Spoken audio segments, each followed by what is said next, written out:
Well, you know what else? That's terrible. It's not curling. It's actually basketball. The greatest center of all time. Who Yes. you got? I already told you, Wilt Chamberlain is the greatest center of all time. I don't know why we have to keep talking about this. 50 points average. Led the league in assists 1 year. 10,000 women. So Paul Gasol is your favorite center.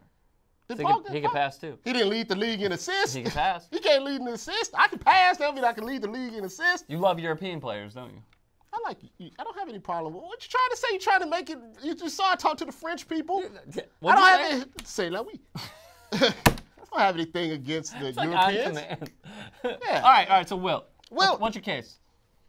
It was just better than everybody else. First off, here's the thing. Here's the thing about Wilt Chamberlain that I always tell people. Wilt average, if you look at his average, 50 points a game, right? One year. 1 year. The closest since then has been 37. 37. So he's 13 points more.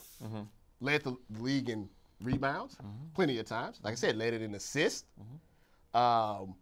Changed his game as he went through his career to better the team. Had a bed that How did he change his game?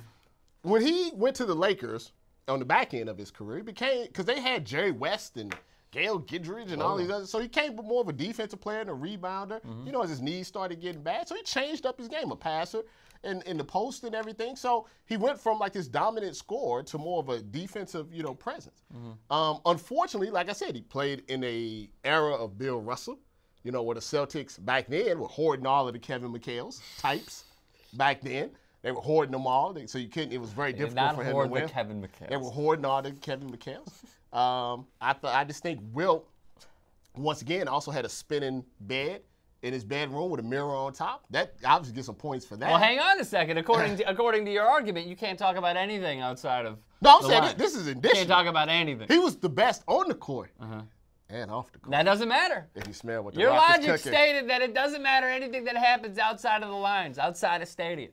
So why was he the best inside of? I just told you why. You name anyone. Who do you think, if in their prime, okay, Wilt Chamberlain versus anyone. Here's the thing, Wilt Chamberlain can step on the court right now, if he was alive, in his prime, and still be effective. He would destroy a Dwight Howard. No, he wouldn't. He would destroy. Well, he would destroy Dwight Howard. He would destroy of course. Dwight Howard. Dwight Howard sucked. There's only so That's many. a bad example. Here's what I think. There's only so That many. was a bad example. No, I'm just saying. Well, Dwight Howard's, he's all shoulders. He is all shoulders. He's all shoulders. That's true. But I'm saying Wilt Chamberlain sucks. is what I like to call a transgenerational player. I just made that up. Transgenerational player. I didn't know where you were going. It was going on murky waters. So then I was like, all right, he came through. Transgenerational player, meaning All that right. you can put him in each generation, and he would still do numbers. All right, you so can't say that about a lot of players. Who you could. got? Who you got? You could.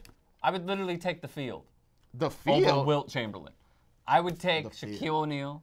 I would take Kareem Abdul-Jabbar. And also, you know who I took? I know, Bill Russell. Bill freaking Yeah. Russell. You know why? Because every time they went up against each other, Bill won about 8 times out of 10. Yeah, because You know what else happened? What? Hey, hold on, You know what else hold on. happened? That's what you just. The heart that Wilt Chamberlain didn't show. Oh, the heart. Let's go back to this. Oh, here we go. NBA Finals. Here we go. Oh, man, my knee. There we go. Oh, Lordy, my knee.